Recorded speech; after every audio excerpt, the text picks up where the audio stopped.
Wow, look at this. What a big, crowded room. They're also well dressed. Oh.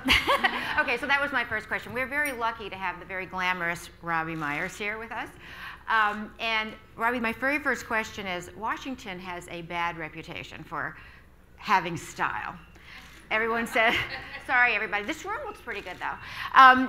Everyone says that it's all about New York, that Washington women, they get dressed up, but they dress very dowdy and conservative. Talk about that a little bit. I think it's a little unfair. I mean, Claire Underwood dresses amazing. She looks great all the time. And whoever's doing the wardrobing on that show are doing an amazing job.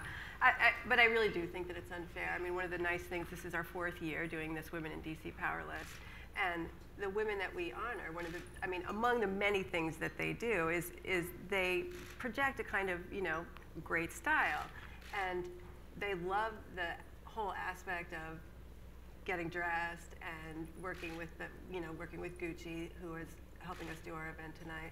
And I think, in terms of Washington style, it's definitely more conservative than in other places in the country. I think that it's sort of left over from the 80s when women poured into the workplace and felt that they had to dress like men and basically desexualize themselves in some way. But I also think that that's shifting now, particularly as women do move up, the various ladders and the various rungs of power here in DC. So, but we're a fashion magazine, and we would love to inject a little more fashion into everybody's lives because, for the longest time, fashion was really seen as incredibly superficial and antithetical to the idea of sort of how a feminist should move through the world. And I think that that's sort of falling by the wayside, in part because, look, you have to get dressed every day. So you might as well look good, and you might as well project something about, fashion is very tribal. It's about sort of who you identify with and where you want to find yourself in the social structure. And, Washington is pretty much a one-company town, so it's really about, I think, the power grid here. By the way, Robbie's wearing Gucci, in case any of you want to know. So Robbie mentioned the most powerful list, and that's actually why she's in town. There's a dinner tonight, and in here are Washington's 10 most powerful women, one of which is our COO, Kim Kingsley, which we're very proud of. Yay, Kim. Where is she? So my question is this. You don't do this power thing in every other city, right? This is just, okay, so why did you decide to do it in Washington? And I guess, what, 3 years ago was your first? Yes. Okay, so why are we looking at powerful women in Washington? Well, one of the through lines of Elle is women who are making the culture. So we have several lists that we do and several events. So we do Women in Hollywood, which is the movie business, Women in Television, Women in Art, and Women in Music. But that's a different kind of power than the power that's here in Washington. We call this one the power list, and why is that? It's what we're interested in is these women who are actually women accrue power, how they spend it, how they wield it, and this is the ultimate power town, isn't it? So how are powerful women? What's the difference between powerful women in Washington and say powerful women in New York? What's the deciding factor that makes them powerful here? Well, I think one of any town you go to is a company town, as I said. So the thing that strikes us about the women in DC is that they're all here to serve in a way that if, let's say, you're in advertising or you're in the movies or you're in publishing, there's this sort of fundamental idea here that people want to make the world a better place. And I think, look, my editors are here, and we want to make the world a better place through what we publish and things that we do. But I think that there's a genuine sort of civic-mindedness here that sort of underlies everything. One of the things that's often said is that Washington might be one of the only cities where money doesn't drive power. Is that something you've maybe noticed, or? Well, for sure, and I have to say that we were talking about the way women in Washington dress and fashion down here. People who are not here find it to be incredibly glamorous.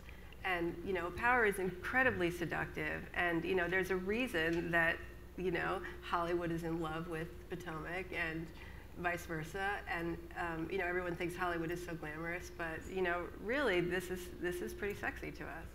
So I'm just going to quickly run through a few of the names here. Senator Susie Collins, Police Chief Kathy Lanier, Capricia Marshall, former Chief of Protocol, Cheryl Mills, close advisor to Hillary Clinton. Tell me, what were you looking for when you selected these women? Well, what really, look, as I said, women who are making the culture and affecting change in a real way, but also women who have something going on right now. So you mentioned Susie Collins. I mean, she was really fundamental in helping break up the gridlock in Washington, D.C. During the shutdown.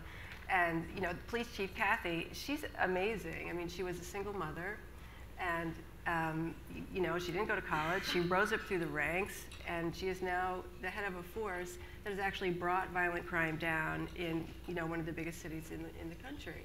So, just a really impressive, interesting, and I hope diverse group of women who are on the list. Let's talk a little bit about Elle and women's magazines in general. So Elle is the largest women's magazine right now. You are in 45 countries. 45 countries, the largest fashion magazine in the world. Well, okay, and I understand you reach 20 million people. Through our website and our magazine. So you've been credited with trying to bring some substance to the style. Talk about that a little bit. Well, it's interesting. A few years ago, I was doing a lecture at Columbia University, and it was to the journalism school there, and I talked about some of the pieces that we've done. I mean, for instance, our features director is here, Lori Abraham. She was one of the first journalists to go on that epic trip to Africa with Barack Obama, the candidate. And I was talking about that, and we recently did something on immigration and immigration reform. And so I was talking about this at this talk, and a young man raised his hand, and he said, "Wow, I didn't realize Elle was doing all that stuff. How do you feel about the fact that nobody hears about it?" I was like, "Well, but we have 6 million women who hear about it." I mean, I think that people are surprised that, and it shocks me that people are surprised that women want something substantial to read, and that they're interested in the wider world beyond just their dress. At Elle, we say it's not about the dress, it's about the woman in the dress. It's the first thing you do before you go and live your interesting life, we hope, and we want to be there to help you, talk about and think about the things that are relevant right now. So last year, the New Republic did a now famous piece called "Can Women Magazines Do Serious Journalism?" And as I recall, you were probably the only editor that stepped up and really talked out about it. Everybody else sort of laid low. Tell us a little bit about your view on that piece and why women's magazines can do some serious journalism. Well, it was interesting because it started with a magazine called Port, which had said that, the new face of magazines, and it was 6 white men. And, all the women that I know who work in magazines and publishing, we were all emailing and tweeting about it, saying like, okay, wow, how can that possibly be? And in fact, it was the director of the American Society of Magazine Editors who went on record with the New Republic saying, well, this isn't part of their mission. So this really made me mad because, as I find working for a women's magazine, we're very easily dismissed by too many people. And as I said, they're surprised to find things that are substantial in the magazine. Why is that important? Well, because women are human beings, and human beings are interested in any number of things. And a magazine is a place where you can edit it all down, and it's portable. You can carry it with you, and it's very much a part of our mission to have real writers and talking about thoughtful things. I mean, the through line of everything in the magazine is women, and how does this affect women? So, I mean, of course, we go into sexual politics, and we talk about men, and we talk to interesting men, but it's really what we hope is a conversation around the things that we're dealing with and the things that are affecting our lives in a bigger way. All right, so this is my last question.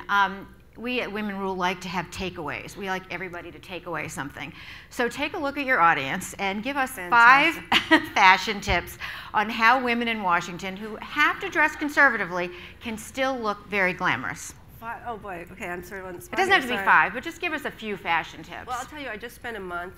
New York Fashion Week starts on February 5th, and I get home from London, Milan, and Paris on March 6th. So it's a solid month of traveling around looking at fashion. And when you do this for a long time and you see so much of it, and you can see like 500,000 pieces literally in one season, you get a sense for what the trends are. And, as I said, I mean, people are very enamored with Washington and the whole idea of there's a new kind of power dressing that's going on. And what is it? Just power dressing? Yeah, what's power dressing? Well, I mean, suiting, dresses, the idea that we don't have to totally abdicate our femininity to Cleavage or no cleavage? No. No. Not too much. Maybe at night. Okay. All right, great, Robbie, thanks. Thank you. Don't leave yet. Let's all give Robbie a great hand for being here.